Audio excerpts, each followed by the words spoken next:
Bismillahirrahmanirrahim. Faslun wa syara'itu wujubil salati salah satu asya'a.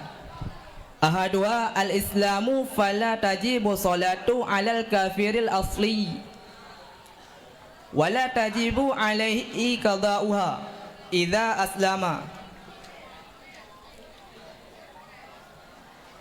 Wa ammal murtaddu fatajibu alaihi salatu wa qada'uha in ada ilal islami.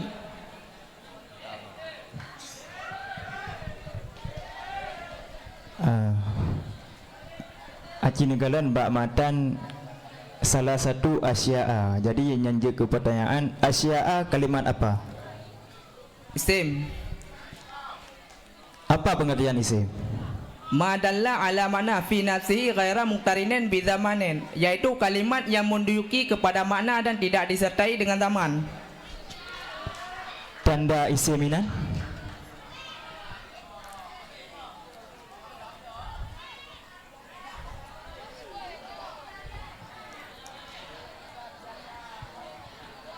Padimboh tanda isim.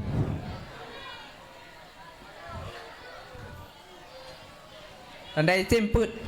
Aci ni sebutkan. Tanwin alif lam masuk huruf jar bisa dijarkan. Menyainan? Bisa dijarkan. Bisa dijarkan. Menyatakan dari segi umum khusus je. Kalimat isim nak terbagi dua, iaitu nakirah dan ma'rifah. Asya'a termasuk Nakirah. nakirah. Kiban pengertian isim nakirah? Isim yang digunakan pada sesuatu yang umum.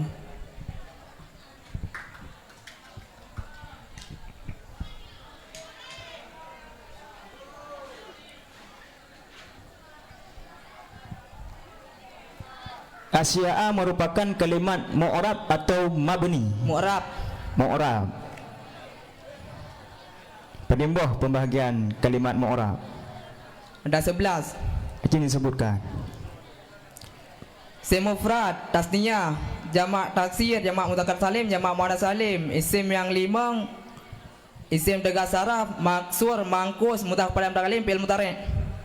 Menyebab kalimat asya'a tersebut tergolong Isim tegas saraf. isim tegas saraf. Kiban pengertian isim tegas saraf? Isim tegas saraf adalah isim yang tidak menerima baris kasrah dan baris tanwin. Bacakan hukum isimnya. Hukum isim tegas saraf di rafa', dhammah, nasab, jar, fathah. Menyatakan dari segi i'rab ji, isim tegas saraf tersebut nyorot posisi i'rab ji sebagai bisa dijarkan. bisa dijarkan. Cukup.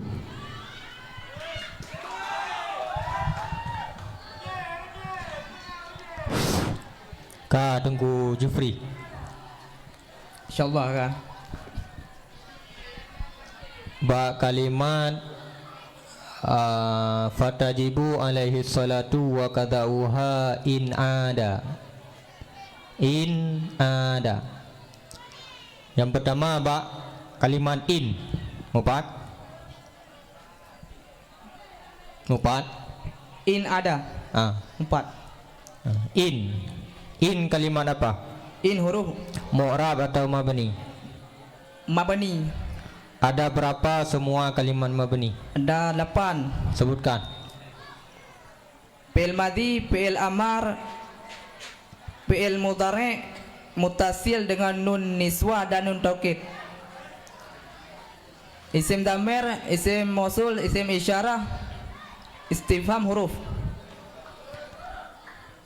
Ada berapa pembagian huruf? Ada 3. Sebutkan. Huruf terkhusus pada isim seperti huruf jar, ada huruf terkhusus pada isim dan fi'il seperti huruf istifham, huruf terkhusus pada fi'il seperti huruf nasab dan jazam. Diulangi. Huruf terkhusus pada isim seperti huruf jar, huruf tidak terkhusus pada isim dan fi'il seperti huruf istifham, huruf terkhusus pada fi'il seperti huruf nasab dan jazam. Huruf ini tergolong ke mana? Huruf terkhusus pada isim. Huruf Terkhusus pada isim.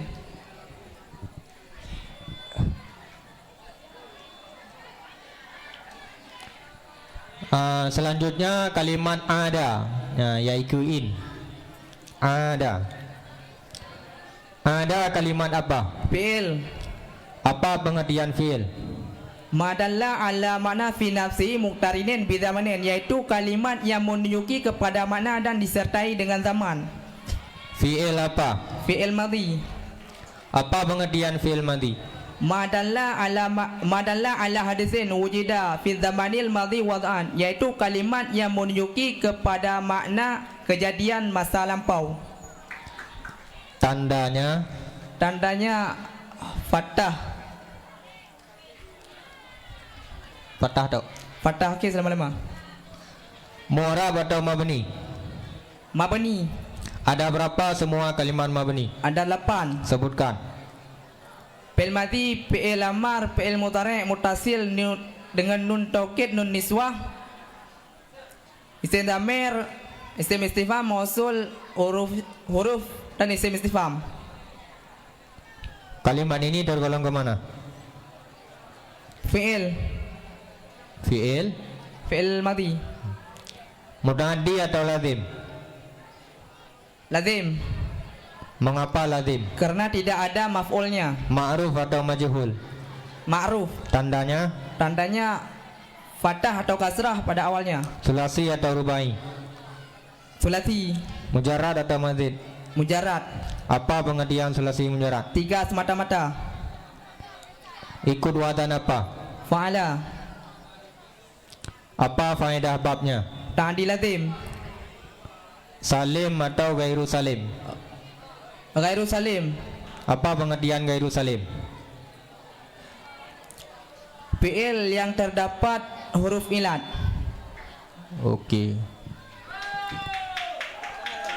Assalamualaikum warahmatullahi wabarakatuh. Waalaikumsalam warahmatullahi wabarakatuh.